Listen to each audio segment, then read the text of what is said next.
Hey hey hey sobat movie semuanya, selamat datang kembali di Movie Shop.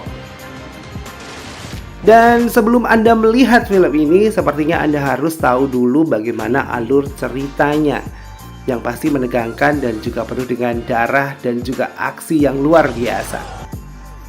Baiklah, mari bersama-sama kita nikmati alur cerita dari film Raging Fire.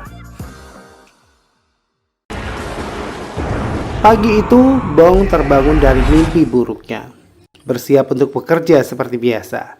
Sebelum berangkat, dia sempat berpesan kepada istrinya untuk berhati-hati karena usia kehamilannya semakin membesar.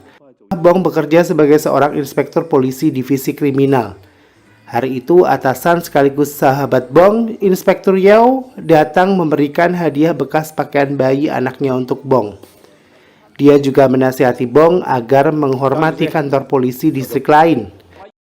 Hari itu diadakan rapat operasi penangkapan Wong Pun, seorang bandar narkoba yang sudah lama diburu.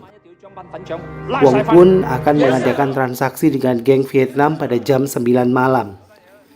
Saat rapat selesai, Bong mendapat telepon dari Kapo, seorang rekan sekaligus atasannya dari kantor pusat.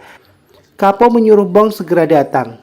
Ternyata di sana sudah berkumpul para petinggi polisi dan seorang bos konglomerat bernama Chen. Mereka meminta Bong untuk menghentikan perkara anak bos Chen yang beberapa hari lalu mabuk berat dan memukuli seorang anggota polisi. Dan Bong pun menolak dengan tegas. Sementara itu, Ngo sedang bersiap menjalankan sebuah aksi bersama anak buahnya. Malamnya persiapan dilakukan. Bong dan timnya ternyata tidak diajak untuk melakukan penyerbuan. Bong dengan marah menelpon Yao menanyakan kenapa dia tidak diajak. Padahal dia sudah 4 tahun memburu Wong Kun dan Bong pun marah besar.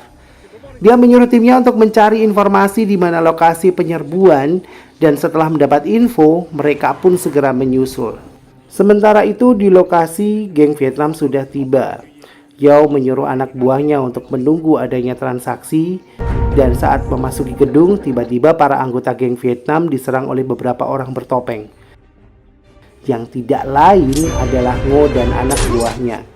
Mereka merebut uangnya dan mereka juga menyalakan alat pengacak sinyal.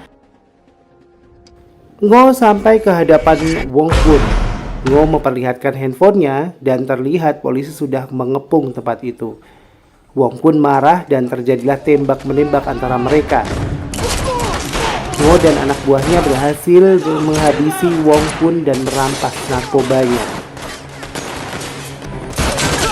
Polisi yang sudah bersiap segera menyerbu masuk. Namun tim Ngo yang sudah mempersiapkan diri itu dengan matang juga berhasil menghabisi seluruh polisi.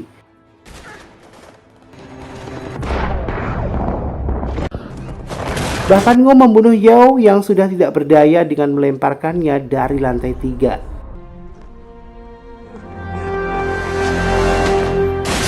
Bong dan timnya tiba, namun mereka sudah terlambat.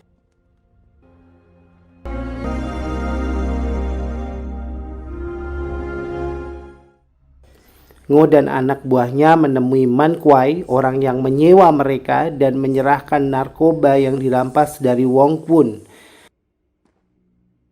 Setelah menghadiri pemakaman Yao, para polisi dipimpin oleh Bong melakukan penggeledahan di mana-mana. Mereka berusaha memperoleh petunjuk mengenai peredaran narkoba Wong Pun. Sementara itu, dalam persembunyiannya, Ngo teringat masa lalu saat masih menjadi polisi. Saat dia masih menjadi rekan Bong.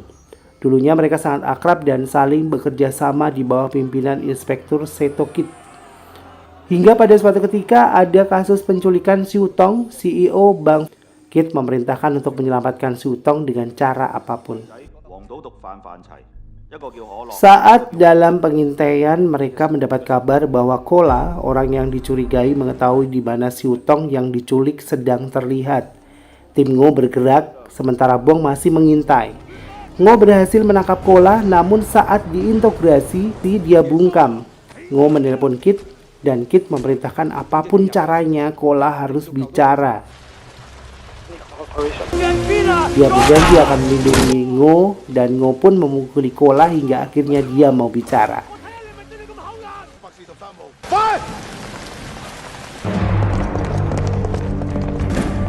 Salah satu anak buah Ngo lengah dan tiba-tiba Kola menggigit perutnya. Mereka pun menghajar Kola habis-habisan. Saat Ngo dan timnya menghajar Kola, Bong datang terlambat. Kola sudah mati. Ngo dan timnya disidang. Tidak ada satupun saksi yang meringankan mereka. Bahkan atasan mereka, Inspektur Kit, membantah telah memerintahkan mereka untuk melakukan cara apapun saat menginterogasi Kola. Ngo dan timnya pun dinyatakan bersalah dan dijatuhi hukuman penjara selama 3 tahun. Kejadian di masa lalu inilah yang mendasari kebencian mendalam Ngo dan timnya kepada kepolisian.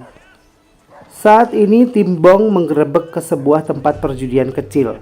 Dia menemukan barang Wong Kun dan setelah menginterogasi, dia dapat informasi barang itu didapat dari Man Kuai. Mereka kembali ke kantor polisi dan membicarakan langkah berikutnya. Namun ternyata malam itu tidak ada surat perintah penangkapan dari atasan. Mereka marah. Namun Bong menyuruh mereka pulang dan istirahat.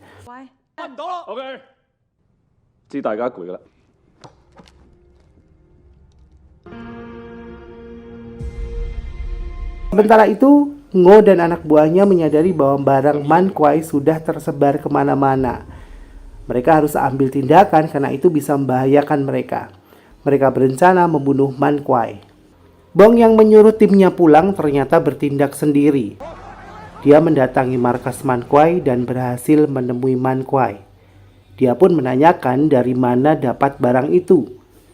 Ketegangan terjadi dan Man Kuai menembak Bong yang untungnya memakai rompi anti peluru. Tembak-menembak pun tak terhindarkan. Anak buah Man Kuai yang berada di sana pun ikut menyerbu. Namun untungnya tim Bong datang dan ikut membantu.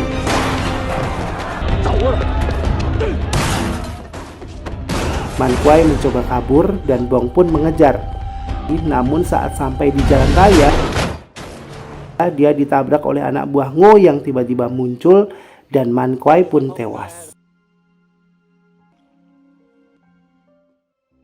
Hari berikutnya, Bong berziarah ke makam seorang anggota polisi yang tewas beberapa tahun lalu karena melakukan protes di kantor pusat. Anggota polisi itu dulunya adalah anggota tim Ngo.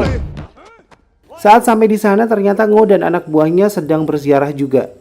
Sempat terjadi ketegangan, namun bisa diredakan oleh Ngo. Ngo dan Bong pun akhirnya mengobrol. Cikeng, salah seorang anak buah Ngo bertengkar dan membunuh kekasihnya, lalu membuang mayatnya ke laut. Saat mayat cewek itu ditemukan, ikut ditemukan pula jam tangan Wong Kun. Cikeng tertangkap kamera CCTV saat membawa mayat cewek itu keluar hotel, dan Bong pun mulai yakin bahwa Ngo terlibat dengan semua ini. Ngo dan anak buahnya mengunjungi Kau Wing. Mereka merencanakan perampokan Bank Fortune. Bong dan timnya yang berhasil melacak nomor Cikeng bergerak memburunya. Mereka menguntit mobil Cikeng dan Kim Wah yang juga salah satu anak buah Ngo. Kim Wah bertanya pada Cikeng bagaimana bisa polisi melacak mereka. Cikeng mengaku telah berbuat kesalahan dan Kim Wah pun marah-marah. Dia melompat keluar mobil, namun dia akhirnya ditangkap oleh polisi. Sementara itu, Bong masuk ke gedung Kau Wing mengejar Ngo. Ngo berhasil kabur menggunakan sepeda motor.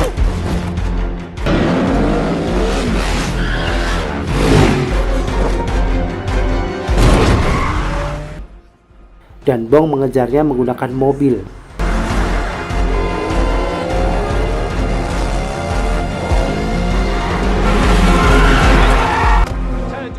Cikeng terjebak di lampu merah dan polisi pun mengepungnya. Anak buah Ngo yang lain datang dan terjadi tembak-menembak.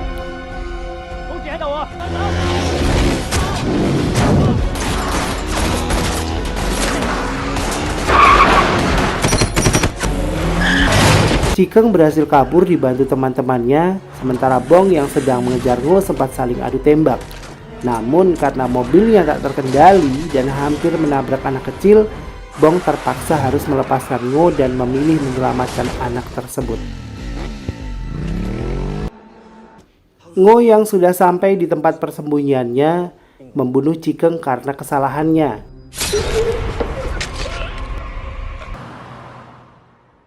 Kemudian dia dan anak buahnya menculik mantan polisi Kit yang dulu pernah menjadi atasan Bong dan juga Ngo. Ngo dan anak buahnya datang untuk melapor dan suasana pun menjadi tegang. Ngo dan anak buahnya diinterogasi, namun mereka tidak ada yang mengaku. Ngo bersikeras bahwa mereka datang hanya untuk melaporkan kehilangan. Ngo juga berkata bahwa polisi tidak ada bukti untuk menangkap mereka dan dalam waktu 2 kali 24 jam mereka harus dilepaskan. Mayat Cikeng akhirnya ditemukan dan juga ditemukan sepucuk surat yang berisi bahwa Cikeng mengakui semua perbuatannya. Maka tidak ada bukti bahwa Ngo dan anak buahnya terlibat. Bong marah besar, dia merasa dipermainkan. Dia menghampiri Ngo di ruang interogasi, mereka pun ribut. Tapi bagaimanapun juga mereka harus melepaskan Ngo.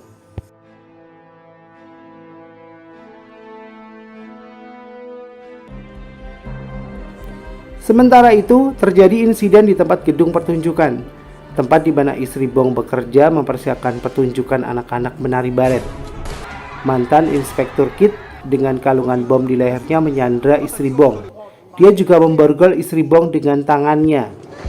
Kit berteriak hanya mau ditemui Bong. Bong datang dan mengajak Kit bicara. Di hadapan Bong, Kit mengaku bahwa 4 tahun lalu dialah yang memerintahkan Ngo dan timnya untuk melakukan segala cara agar Kola mengaku. Ngo yang mengawasi kejadian itu dari jauh menggunakan kamera, berbicara melalui speaker yang terpasang dari bom itu. Dia meragukan niat Bong dan memberikan waktu 30 detik. Dari jauh, Ngo mengatakan bom itu terhubung dengan nadi Kit. Jika nadi Kit berhenti, bom juga akan berhenti. Jadi jika Bong ingin menyelamatkan istrinya, dia harus membunuh Kit. Waktu menunjukkan tinggal 5 detik saat sniper menembak Kit. Bom pun berhenti. Tapi dari jauh, Ngo kembali mengaktifkan bom tersebut. Di saat-saat genting, Bong menembak borgol dan berusaha menyelamatkan istrinya. Bom pun meledak. Di rumah sakit, Bong mendengarkan penjelasan dokter bahwa kondisi istri dan bayinya sudah aman saat tim dari Propam datang untuk mengamankan Bong.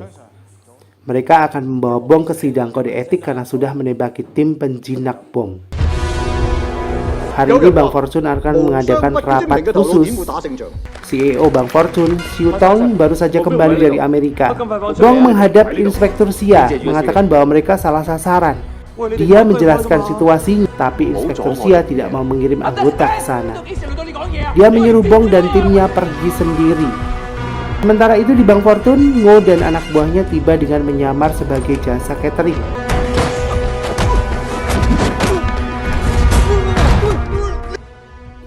Dengan cepat mereka berhasil menyandra Siu Tong dan mereka menggasak uang di brankas. Ngo juga membunuh Siu Tong. Saat Bong dan timnya hampir sampai, mereka berpapasan dengan Ngo yang baru keluar dari bank. Bong berbalik mengejar Ngo dan terjadilah kejar-kejaran dan juga adu tembak di jalanan ramai.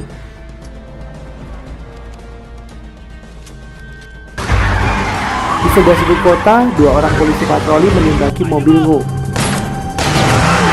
Mobil Ngo kembali menabrak sebuah outlet pakaian.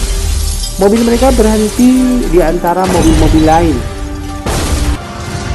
Tim Bong yang mengejar langsung menembaki mereka dan mereka saling berlindung di antara mobil-mobil yang sudah ditinggal penumpangnya.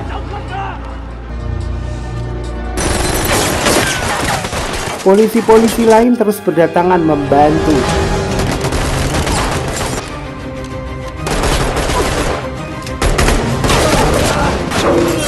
Dua orang anak buah Ngo berhasil dilumpuhkan.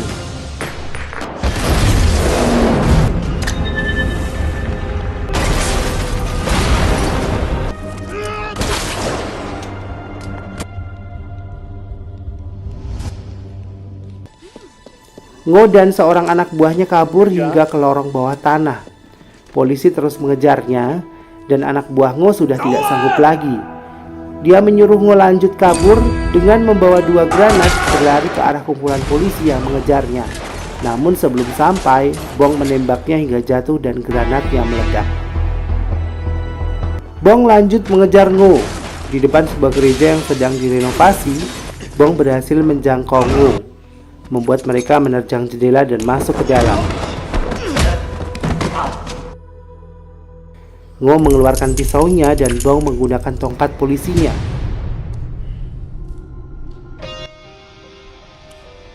Mereka pun bertarung hingga akhirnya Bong berhasil merobohkan Ngo. Ngo meraih sebuah hammer di dekatnya dan balik menyerang Bong.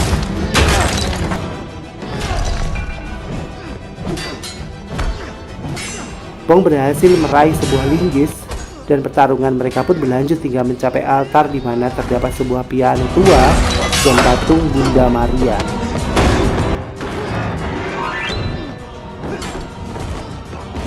Bong mendesak Ngo ke tembok, tapi dia berhasil lepas dan melempar Bong ke arah patung. Patung roboh dan hancur. Saat Bong berusaha bangkit, tiba-tiba Ngo menyerangnya menggunakan obeng. Obeng Ngo menembus telapak kanan Bong, dan dengan sisa-sisa tenaganya, Bong mengunci Ngo dan mematahkan tangannya.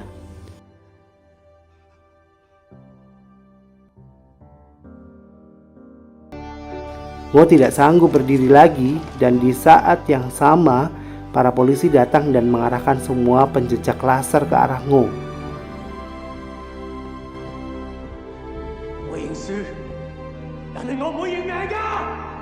Ngo bangkit dan mengoceh.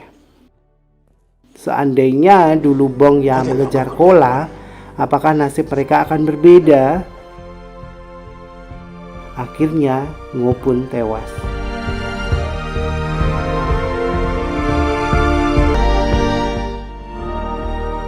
Itulah tadi alur cerita film Raging Fire. Semakin penasaran kan?